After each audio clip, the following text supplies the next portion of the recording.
First thing, we are going to capo the guitar on fret 7. When you place a capo on your guitar, it has a tendency to go a little bit sharp, and the higher up you capo, the more that happens.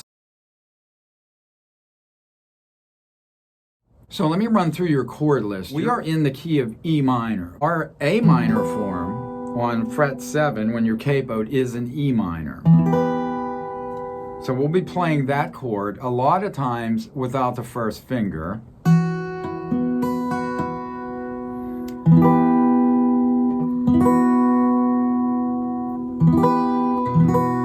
And then we're going to be playing an F form,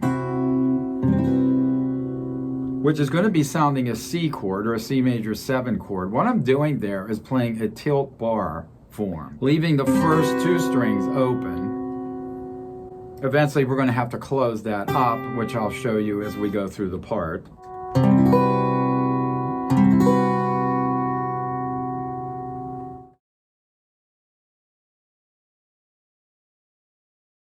The next chord is either going to be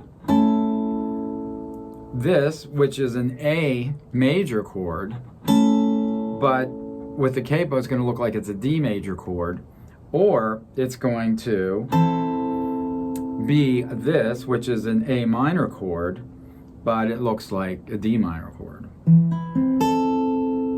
And then your final chord is going to be a B7 chord, but it's going to look like E. Now I'm going to make it to 7, adding my pinky on the 2nd string, 3rd fret up from the capo. A couple of the chords might be a little bit tricky at first, but if you practice, you will get them. The last chord in the song is a really cool chord. It is the James Bond chord, and what you're going to do there is you're going to play what looks like a C chord. But your first finger, instead of being on the 2nd string, is on the 3rd string.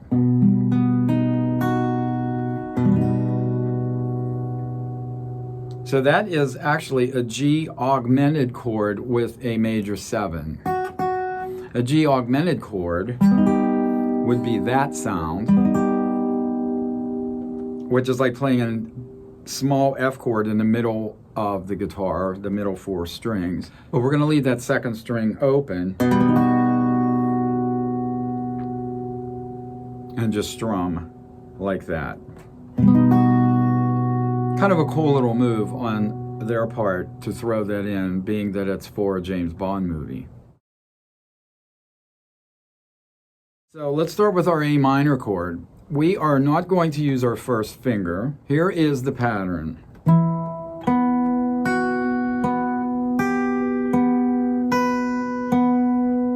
I played my 3rd and 5th string together and then hit the 4th string. So I'm using my thumb and middle finger, then using my index for the 4th string.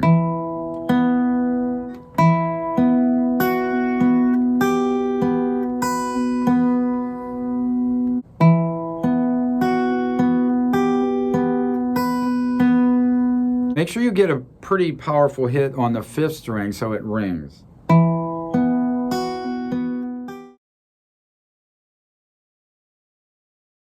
I'm only holding down my index on the 6th string 1st fret, 3rd finger on the 4th string 3rd fret, 2nd finger on the 3rd string 2nd fret.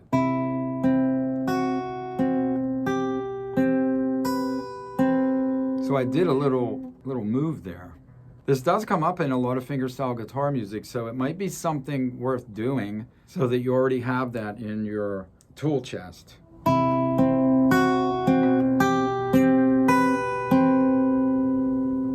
So whichever way you want to do it is totally fine. Okay, the next chord is going to be this shape, which is a D shape using all 4 fingers. But you don't need all 4 fingers to begin. So you have your pinky on the 12th fret, 5th string, your 3rd finger on the 4th string 11th fret, and your 1st finger on the 3rd string 9th fret.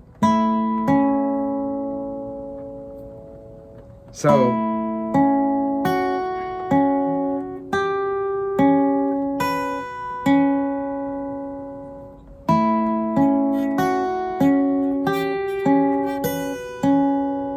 So once again, we are lifting a finger that we originally had down. So watch.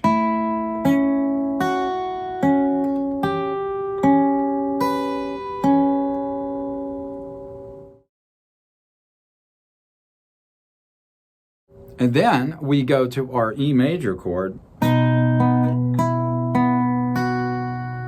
This gets a little tight in here. You're going to play starting with 4 and 6.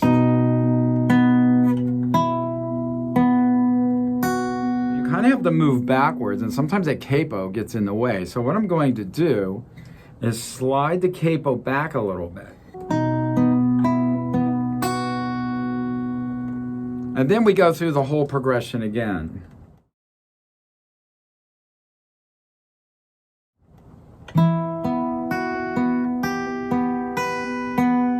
Now on to our next chord. Then the next.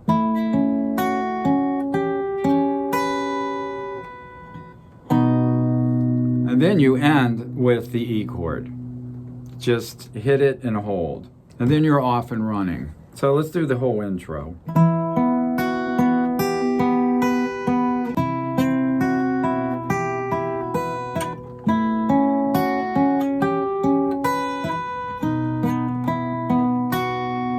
Again.